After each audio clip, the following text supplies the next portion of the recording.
Hey, everybody. For those that I don't know, my name is Zach Posner. I am the co-founder and managing partner at the LegalTech Fund. I am thrilled to have with us today our good friend, Matt Sunderman. He's the CEO of Harbor. Matt has been in this business for almost his entire career. What he has done with Harbor, along with a spectacular team there, has been remarkable to kind of tell the journey of the last couple of years, which I know, but I'm excited to have Matt share with everybody. But I guess, Matt, first off, thanks for being here. Thanks, Zach. Thanks for having me.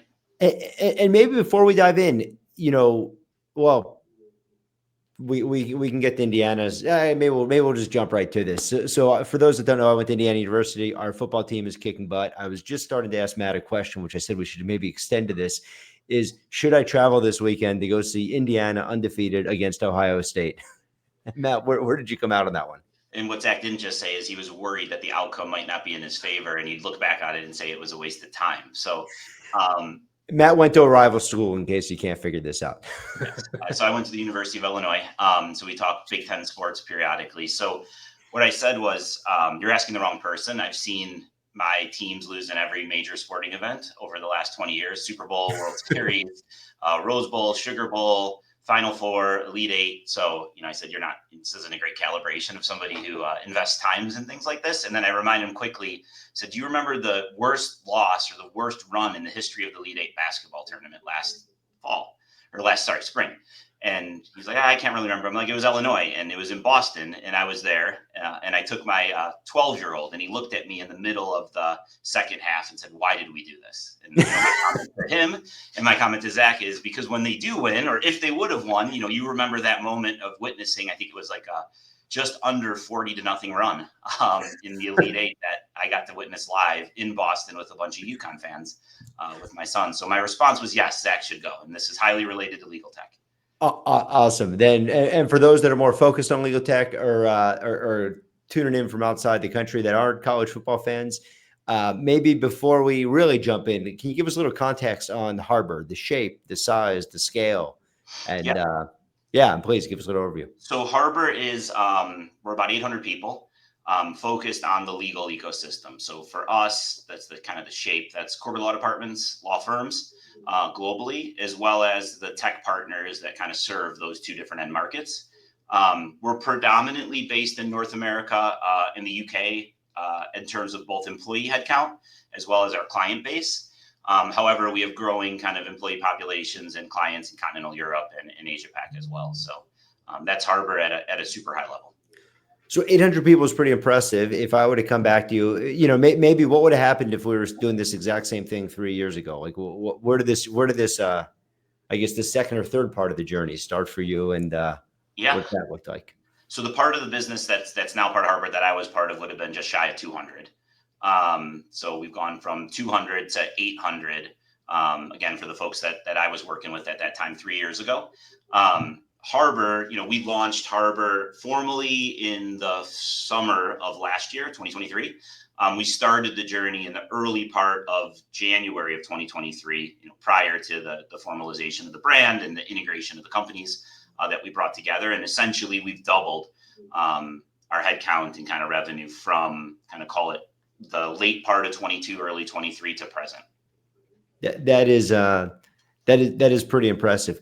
What maybe diving in a little bit more, like, what are the clients calling you for? Like, what types of projects? What, I guess high level, let's start there. Then I may want to dive in a little bit more. Yep. We bring a couple things that clients are specifically calling us to. So our primary focus, again, is those two parts of, our client base, corporate law departments, so the GC's office, and, global large law firms. For us is the largest 300 to 400. Law firms are our primary clients, and they're really calling us for three different things. So like, this is very high level, and I know we'll get into some detail, but some of it is help me assess. So the help me assess is typically at the enterprise level. So help me think about my digital transformation. Help me think about my journey to the cloud. Help me think about, on the corporate side, what I should do in-house versus alternative legal services providers versus outside counsel. So that's kind of assess. Help me implement, which isn't always linear. So as an outcome of a decision that's been made, help me actually get something over the line. And then the final piece is help me kind of continue down the journey, or help me manage, help me run whatever it is that we've implemented. So that's super high level, but we do it, at the enterprise. So the overall company and or the overall law firm, the department. So that's in the CFO office. We were talking about a mutual friend that's the CFO of a large firm, or at the functional level, help me fix billing. And we do that across a whole host of things, kind of functionally, departmentally, enterprise, both for law firms and corporate law departments. And how much of that is thinking from it with a technology lens on? Almost everything is tech enabled now. If you were to ask me this question 3 years ago, I wouldn't have had that same response. Quite frankly, some of it was less so. Yeah. Almost everything touches tech. Truly, like our legal tech offerings is about 70%, tech enabled of that. And that's just not systems implementation. There's adjacencies to that as well. You've been through a few waves of this. I mean, we didn't go much into your history, but you've been in and around this space for 15, 20. I mean, maybe just north of 20, unfortunately. Just north of 20. All right.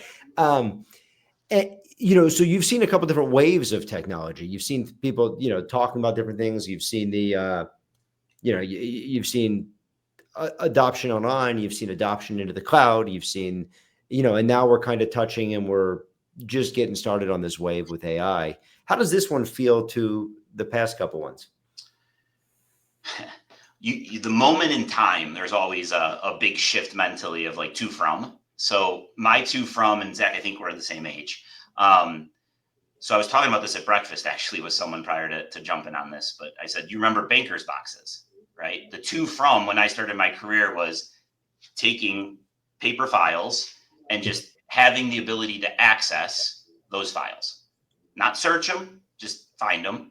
And then there was, some layers of searchability, then there was some layers of automation, and now there's some layers of, more advanced extraction. So you think about the journey, it was physical to electronic, it was searching within electronic, and now I think it's at a next wave of, how do you optimize that digital environment that you're in?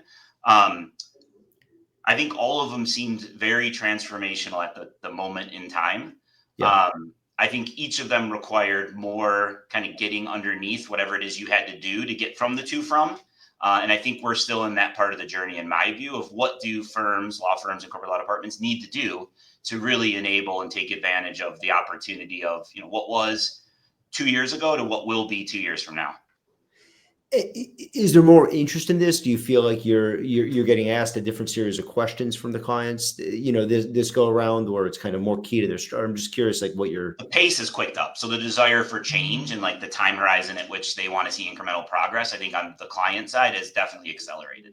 So maybe those two firm journeys, call it late 90s, early 2000s, kind of was that first. Yeah. The late, 2008 to 2012 was the second, and then present. I think people were willing to look at it over a more extended time horizon to say, we're here, how do we get there?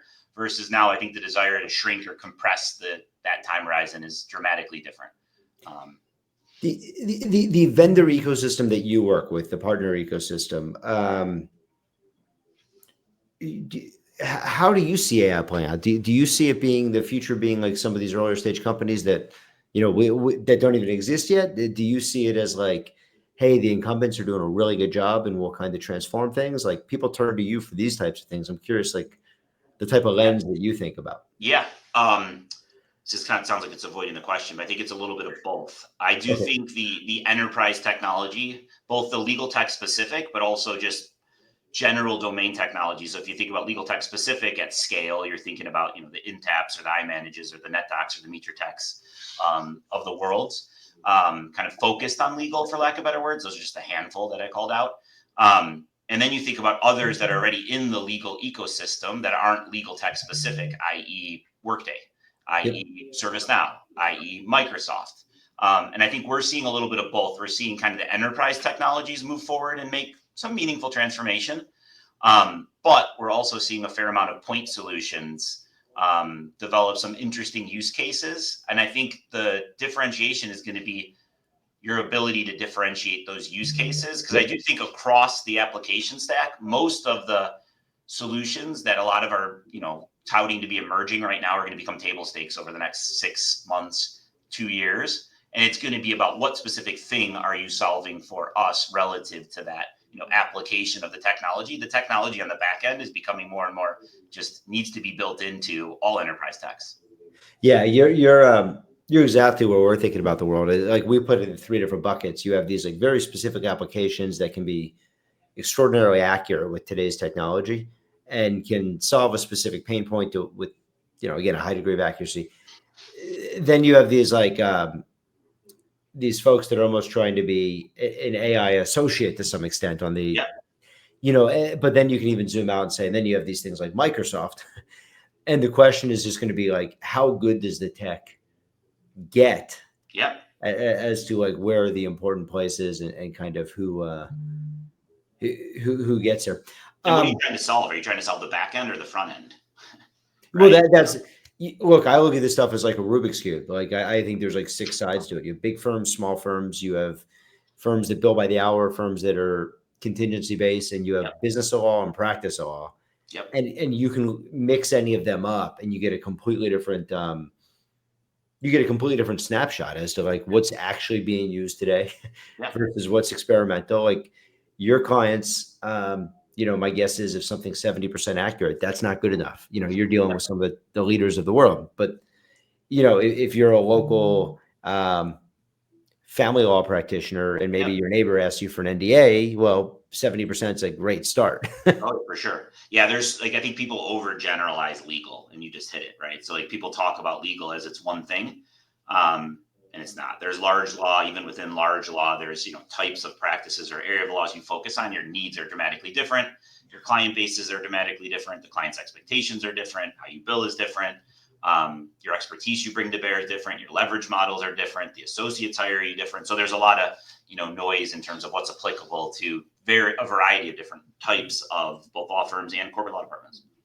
So do you expect just constant change in the next 10 years? I mean, at a faster pace compared to, and then how do you position Harbor and your team? Do you more focus on adaptability to change when you build the team, or how do you think about things? I think change kind of has been for a bit and will continue to be. Again, I think similar to our clients' expectations, like the pace at which cycles will happen, I think will accelerate a bit. So if it used to be a 3-year cycle, maybe it's a 1.5-year cycle, and so on. I think also, though, I think there will be some simplification, hopefully, as part of the change too. So there will be some winners and losers on the tech side specifically, as we're advising our clients and as clients are making assessments on what enterprise tech should they be investing in and what point solution techs are really differentiating. I think also over the next couple of years, there'll be some clear, winners. To your point, you asked, are the enterprise techs actually making the right investments? And we think a lot of them are, but I don't think all of them will. And then you're looking at and diligencing hundreds of businesses. Again, Some of them are, but some of them won't. So I do think there will be some simplification also on the tech decision making, hopefully for the clients that we serve and the parties that you invest in that they're looking to sell into. I also think there might be some simplification and just in all parts of the market, some consolidation on specifically the law firm side, but also on the corporate side, just in terms of consolidation. So the AmLaw 100. Or the global 100, for example, and that's just one very small part of legal. Mm-hmm. The largest market share is under 5%, the largest, right? So it's highly fragmented. And I think some consolidation in the tech ecosystem, some consolidation in the environment, whether that's the clients being the corporate law departments and or the law firms themselves. I think all those things will also help simplify some of the complexity that we're all navigating right now. Globalization of the clients' expectations, all those different nuances. When you look at the different client bases that you guys serve, corporate law, the law firms, like which ones do you see like one group is like a lot more hungry for this stuff than another, or is it I'd say universal? that we're doing it on both, but I'd say it's a little bit more edgy on the corporate side in terms of their desire to want to move quicker. I think it's a combination of the organization at large has an expectation of this to happen. So if you think about a GC's office in a Fortune 100, like what their CTO and what their head of sales and what their COO are thinking about and expecting the business to do, again, in a non-law firm, and specific, inroads and both expansion, productivity, efficiency. I think the expectations slightly higher from a top-down perspective. And so we're doing a bit more, I would say, like leading edge via our Harbor Labs team on the corporate side. But that doesn't mean it's only happening on the corporate side. I just think a little bit of a sense of urgency and opportunity. They also have some enterprise technology investments that they've already made, Zach, that they're not looking to make a new investment. It's we've already made this investment at, insert top 10 bank. How do we get that use case now in the corporate law department versus we have to go make a net new technology investment on the law firm side? So they're effectively seeing it across their business units and saying, all right, it's time. And I look at it legal as like almost the last department to transform themselves with technology. Everything, all this technology stuff probably started in sales, then it started in marketing, then it shifted to, even things like HR. But I feel like legal is the last. It's still early stages. You know what I mean? It's still early stages in data governance and data cleanup to take advantage of. It's still early stages on like the infrastructure that you need to support it. So on-prem to, a hosted on-prem environment to truly, SaaS environment. So there's still a lot of work to do on some of those dimensions before either the GC's office or the law firm can take full advantage of all the opportunities of the technology advancements. You guys have been extraordinarily acquisitive over the past couple of years. You've been keeping busy. Do you have a framework in your mind? Is it like, hey, we're trying to expand our breadth of offerings, our expertise, our geographic footprint? I'm curious, like how you think about these things and what could be next directionally. Yeah.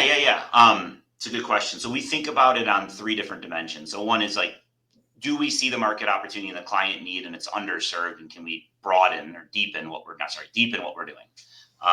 And that tends to be more places that we're already doing it in geographies we're already doing it. So that's kind of one. And we've done a lot of that. I think say that was at least half of what we've done over the last 2 years. The second is geography. So how do we bring what we're doing in one place to another part of the world? One of the primary focuses of late has been specifically the UK. So the UK market and to a lesser degree, but still the continental, European market. And then the third that we're looking for is adjacencies.